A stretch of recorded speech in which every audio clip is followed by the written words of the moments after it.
Philippines laban sa Echo. Usually kapag meron tayong funny na nakikita sa laban, nagkakaroon ng the funny game para maprotektahan ng todo si Irad sa laban na to.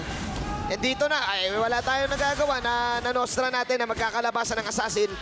Binago nga ng RSG ang kanilang timpla. This time, walang invade. Bibigay mo na ng libre sa funny yung purple. Oh, nag-iba na. Palang daw, si Irad ay mananakawan sila. Siya ng Rock Ursa. Rock Ursa. At pwede pa naman nakawan yata ng Kramer, hindi. Pero ito yung benefit talaga ng backshot. Nakita nyo naman kung Sobrang gano'ng kabilis. Fanny na yung katapat niya. Alam natin yung Fanny. Mabilis din. din. Oo. Pero hindi talaga kakayanin ang isang backshot. Parang ano eh, no? Mas okay yung gulong kaysa sa lipad.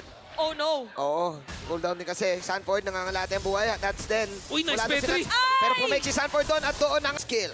Napaganda na pagkakabackup. Sabi dito ni JB Tech. Babalik si Irad. With the time bomb flicker out. Dito si Irad ngayon. Wala pang ultimate si Irad. Pero kuha siya ng Kramer. Pero saan siya ngayon ni Carl Dizzy? Carl. We are back into the ball game. Oh, clutch mula kay Light. Banggaan. Narangan niya si Cartizzi. Oo Kasi nga. level 3 pa lang si Irad nun. And sobrang Important. clutch no, nakuha niya doon na depensa. Dalawa na yung na-support ni Light. No? Oo. Isa kay Nats doon sa wagon. Tapos isa naman yung purple ni Irad para mag-level 4 si Irad. Oh. Antindi ni Light dito. There's The ultimate really a support. reason Oo. para Kufra ang kanilang kinuha. At medyo magkakaramdaman lang muna ang ating mga players ngayon. Sabi ni Manjing at saka ni Wolf, aantayin lang muna ng mga players yung mga initial na items. May divine judgment din si Ako dito ha. Nagkahila dito. Double hila ang mangyari. At yun naman yung gulong ni Carl Dizzy. Eman now with the torn apart memory. Mabubuhay pa si JP. Yun yung Astral Echo. Very cute din nandito sa balagilid. Gusto mag-pop ng ultimate. Igugoba nila. Nagpapato lang muna ng mga dartboard. Carl. Binabanatan ngayon ni Eman. Eman using the first skill. Masastan ba si Carl dito? Pulado si Carl. Oh! Mawawala na ata ang dagot. Pero nako, may counter go pa sila kay Benny. Nadamay pa si Benny. RSG will take down 2. Na tayo sa ating turtle objective.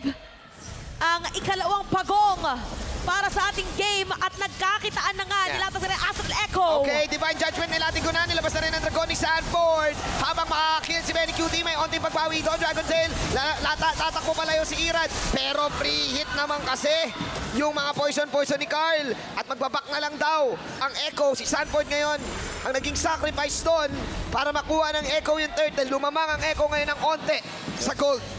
Alam na kung saan may pwesto si Light eh. O, tsaka kung sinong lulundagan Oo. ni Carl Dizzy dito. At nagkakabanggaan lang yung mga players natin. That parang nag-aantay lang na lang muna talaga sila ng item. Yeah. Ito na yung meeting place na naman. Nagkailang muna ang dalawang besties. Turtle objective muna para sa mga besties natin.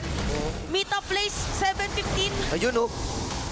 Naging dragon na si Kuya Oo. Sanford, si 40. Kita na kagad yung tatlo kung saan sila pipesto. Nakuha ng Lito Wonder dito ng side ng RSG. Kalate ang buhay ng Turtle. 7K, 6K. Nakakuha ng Tony si Benny doon sa top lane. Pero sino makakuha ng Red Delusion Petrify! ngayon? Wala pa nag-Red Lee. Ay! Napunta pa kay Carl. And Irad ngayon mapapa-out. RSG ang nagsimula ng Turtle. Passive. Namatay pa rin si Irad. no moment na yun. RSG kumuha ng Turtle. Ay, Echo ang nakalasit. Sila nagsimula tapos may purple pa. Ang dami nangyari. Si Benny Cutie nandun na rin. Para meron sariling linya. Si Benny Cutie sa top lane. Mukhang dediretsahin pa yata nila. Pumutok na yung added defense. That was actually JP. Tapos, Uy, nalasog pa! Napaka-advance naman nun. Nauna pa sa Percy Carl. Ay, naku na. Sabay may pag-recall pa. Pero pag-snipe to, walang snipe. Hindi na makakauwi naman dito si Irad. Pero si Carl Dizzy, baka sabi niya, nagpa-funny din ako. Alam ko kung paano pipigilan. Inarangan niya, nung naharangan niya, tinipihan niya, di niya natiis. Kung sa sasakyan, Pa na to, Chantel. O, inaantay natin yung retaliation. Dito pa tayo nakakita ng talagang penalty zone para dito kay Nats. Again, yung keys to victory na inilatag kanina ni Wolf ay keep your cool. Keep your cool. Kailangan maging patient. Oh, Cool ka lang. Cool ka lang. wala nang ultimate si Nats. Kinol ngayon yon ni Benny Cutie. Makakuha ng libreng Lord ang mga Orcas. Sabay pupunta sila ngayon dito sa may purple laban na to. Black Dragon form coming in. Sanford! Tatlo at tatamaan ngayon. Carl Dizzy will take that Lord. Yun yung mga pokes na meron kay Eman. But then again, Nakuha pa nila yung purple. yung macro. Oo. Ang galing ng Echo ngayon mo macro. At nakikita na ulit natin ang Echo Express sa kanilang macro na paggagalaw against RSG. macroeconomics. On point para sa Echo dahil dun sa pag-secure nila dun sa may Lord area. Tapos, yun pa rin, superior pa rin talaga yung vision na nabibigay ng Novaria. Vision Kahit talaga. mag-isa lang siya Oo. na hero na nabibigay ng vision, enough na para guluhin yung RSG. Arangan yan si Irad. Irad, okay. Nako, parang mahirap kakaibang sasagay yung kailangan gawin ni Ira dito. Wala siyang purple. Yun na yung sinasabi pala ni Kuya Manjin kanina na medyo double-edged sword Oo, ang knockout game. pagkakaroon ng assassin, lalong-lalo na Fanny, na once na naagawan ka Oo. ng purple buff ay pwede magtuloy-tuloy. Oo. Pero yung ano kasi, yung Astral Echo, ang ginagawa dito ng Echo, well, Echo nga rin yung pangalan nila, sakto yung skill. Pagka-ultimate nung ni Sanji, sumusunod na si Kaja. O si Sanji nga, nasa ibang mapa na. Oh, pareha sila nasa ibang mapa, nalipat na ata ng game yun eh. Light, nasa likod.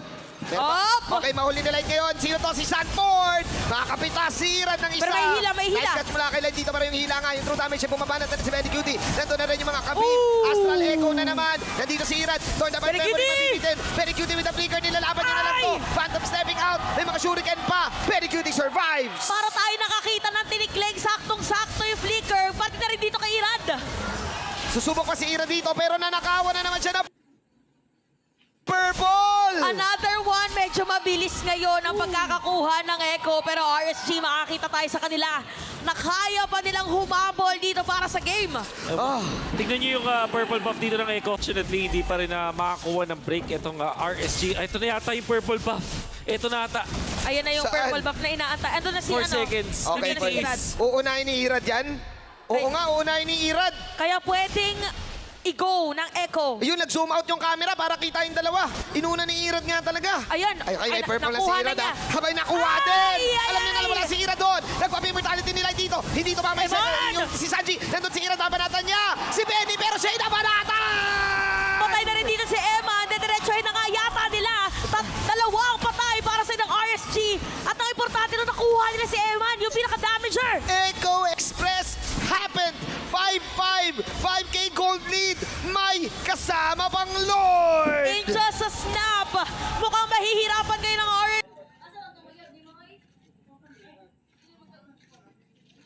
RSG na dumipensa. Walang contest. At ang Lord maupunta dito sa Echo. Sobrang clutch mula kay Benny Cutie. Kumuha siya ng kanyang casual na pantalon. Ayun, yung unang pantalon na yan. And para hindi siya ma-burst. Pang civilian, pang civilian. Pang casual Sundays. Pang casual Dito ni Benny Sundays, Cutie. pang C18 para sa mga high school. Exactly, pang wash day. Pang wash day. Yung gold, ano bang steel Leg plates. Leg plates. Still leg plates na daw. Si Benny Cutie. May mga players din kasi na nagsasabi na kung kalaban mo ang Fanny, typically Brody yung pipiliin mo na marksman para sumagot doon. Pero pwede rin kasi yung carry. Ang mahalaga lang talaga, pag na-lockdown ka, pag ginawa ka ng isang Fanny, kuha ka lang ng leg plates tsaka warrior boots. Enough na para mag-survive ka. Kaya mo agad i-one-shot yung isang Fanny dahil pag nag-activate ka ng ultimate mo, sobrang bilis Oo. ng damage output mo. And Benny Cutie holding his ground. Galing. Kabisado niya talaga kung paano labanan ang Fanny. At saka may ano din siya, quantum charge. Kaya mas mabilis na talaga, mas mabilis na rin. Ligaw, ligaw. Dito, yun yung penalty zone. Sabay merong dragon. Dragon in. Hindi ko na rin alam ang mga nangyari, pero ang alam natin ay apat na nawala sa side ng RSG. Triple kill para kay Benny QT. At si Irad susubok na lang. Depensahan to, but Echo will reverse this series and they will take this victory. Isa pang ciao! At naririnig natin ngayon ang sigaw ng